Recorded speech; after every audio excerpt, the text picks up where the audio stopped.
Hello, this is Chef John from foodwishes.com with pumpkin spice Snickerdoodles. That's right, instead of adding pumpkin spice to things for no apparent reason, like coffee and beer, we're going to add it to something where it actually makes sense, like the always popular cinnamon sugar cookie known as the Snickerdoodle. And of course, I'm mostly kidding about the coffee and the beer. If you want to ruin those things by adding pumpkin spice, who am I to judge? But here I don't think we're going to have any controversy at all, since I believe these spices take an already great cookie and make it even better. So with that, let's go ahead and get started with our dry ingredients, which as usual is going to start with some all-purpose flour, to which we will add some salt, as well as some baking soda, which we will follow by a spoon of cream of tartar. And I'm going to talk about this on the blog post, but when you use baking soda and cream of tartar, you've basically made your own baking powder. And why we would even want to do that, I'll try to explain in the blog post. But in the meantime, let's continue on with our spices, which will of course include cinnamon, which as you may know is your signature Snickerdoodle spice. So we'll do some cinnamon, followed by the rest of our pumpkin spice, which includes some ground ginger, some clove, some allspice, and then last but not least some freshly grated nutmeg, which I took the liberty of freshly grating ahead of time. And then what we'll do once we have all that together is take a whisk, and we'll give that a mix for a minute or two to thoroughly combine those ingredients. And sure, if your grandma's watching and you want to sift this instead, so she feels like her advice is still relevant, go ahead. But for all practical purposes, this really does accomplish the same thing. And then what we'll do once that's combined is set that aside and move on to the wet ingredients. And by wet, I mostly mean buttery. So let's start with 1 stick of unsalted room temperature butter, to which we're going to add some white sugar, as well as some light brown sugar. And then what we're going to need to do is take the back of a spatula or spoon and somehow cream that room temperature butter and sugar together. And of course, this would be a lot easier if we used an electric mixer. But whenever possible, especially for cookie recipes, I prefer to do it by hand if possible. I've always felt that cookies should not be too easy to make. Otherwise, we'd make them too often. Plus, we're burning a few extra calories, and we won't have to clean our mixer. And fair warning, when you first start mashing this together, it's going to be a little difficult, a little bit frustrating, and borderline discouraging. But don't worry, as long as your butter was room temperature, eventually it will all start to smear together, and if you keep at it after just a minute or two, it should cream together nicely, and you should end up with something that looks pretty close to this. And then what we'll do once that's set is add the rest of the wet ingredients, which will include a nice splash of pure vanilla extract. Remember, real cooks never use fake extracts. And then we'll also go ahead and crack in 1 large egg, at which point we will take our spatula and mix this thoroughly.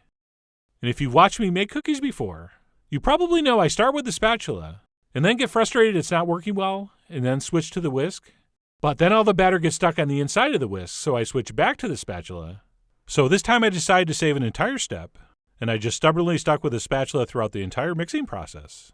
And while it probably did take me an extra minute, it eventually worked. And I was able to get all those ingredients combined. And once that's been accomplished, our last step here will be to pour our dry ingredients into this bowl and continue mixing with the spatula until just combined.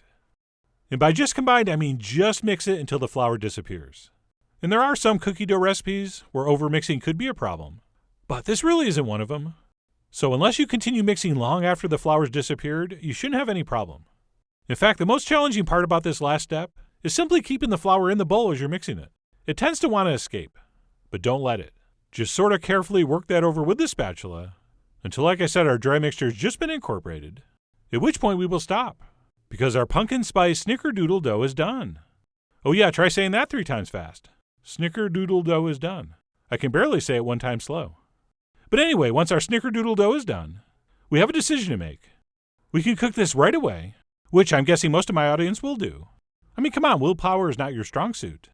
But what I am recommending is that we wrap this up and pop it in the fridge and chill it before we try to use it. Like I said, you can use it if you have to. But in general, cookie doughs are much easier to work with if they're cold, and that butter is firm back up. So I did wrap mine up and popped it in the fridge for about an hour. And what I think we should do while we're waiting is mix up our cinnamon and sugar mixture, which not surprisingly is made by stirring some cinnamon into sugar. And what we'll use this for is to coat our dough balls in before we bake them. And yes, of course, if you want, you could double down on your pumpkin spice and add some more of that to this mixture. But anyway, we'll go ahead and stir some cinnamon and sugar together, and then we'll just set that aside and wait until our dough is chilled, which mine is. So we'll go ahead and pull that out of the fridge. And I'll go ahead and unwrap that and portion it using one of these sorbet scoops, which slightly rounded gives me exactly 2 tablespoons, which for me is the perfect size. And once we scoop our dough, we'll transfer that into our sugar mixture and kind of roll it around to make sure it's coated. And that is pretty much it. Once coated, we'll roll that into a smooth ball and transfer that onto a Silpat lined baking sheet.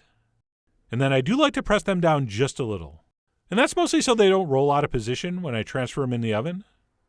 But I also think it makes them come out a little thinner. And as you can see, I'm giving those a lot of space. I'm just going to go with 8 to a pan. And then what we'll do once those are panned up is transfer those into the center of a 350-degree oven for about 10 to 12 minutes, or until they look like this. So of course, exact cooking time is going to depend on how crispy/chewy you want your cookies. But for me, about 11 minutes was perfect. And then what I like to do is let these sit on the baking sheet for about 5 minutes before transferring them to a rack to cool completely.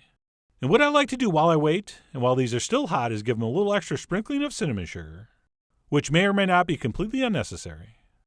And then, like I said, after about 5 minutes on the pan, we can go ahead and transfer those onto a cooling rack, where we will let those cool completely before eating.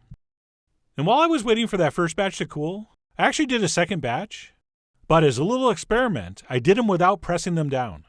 I just left those perfectly round and carefully transferred those in the oven. And the result of this experiment was that these came out pretty much exactly like the first batch. Maybe just ever so slightly not quite as flat.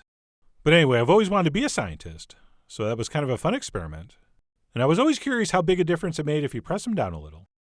But regardless, either way, we are going to let those cool completely on the rack before enjoying, which for the sake of the video, we will pretend I did. And while these aren't the most spectacularly beautiful cookies you'll ever see, the taste and texture more than makes up for it. These are moist, tender, and chewy in the middle, with just that right amount of crispiness around the edge. And then above and beyond texture, the taste is just as amazing. Just a beautiful cinnamon-infused sugar cookie that we've elevated with those warm, comforting pumpkin spices. And by the way, I just mentioned these aren't necessarily the most visually beautiful cookies ever. So if you want, you can brush on a simple icing that's just powdered sugar mixed with a little milk or lemon juice or apple juice or even water. I'll add the glaze to the blog. But if you did want to make and brush a little bit of that glaze over, and maybe sprinkle that with a little more of our cinnamon sugar, or just cinnamon and or pumpkin spice, when that stuff dries, that will give these cookies a little bit of a shine, which some people might think look better. But of course, that kind of thing is going to be up to you. You guys are the Wookiees of your cookies. And speaking of using the Force, you're going to have to force yourself not to eat the whole pan. These are just so delicious and addictive, it's almost not fair. But anyway, that's it. Pumpkin spice Snickerdoodles. There was absolutely nothing wrong with the original Snickerdoodle, but much like lattes and beer before it, we added pumpkin spice anyway. Except here it made the product much better. So I really do hope you give these a try soon. Head over to foodwishes.com for all the ingredient amounts and more info as usual. And as always, enjoy.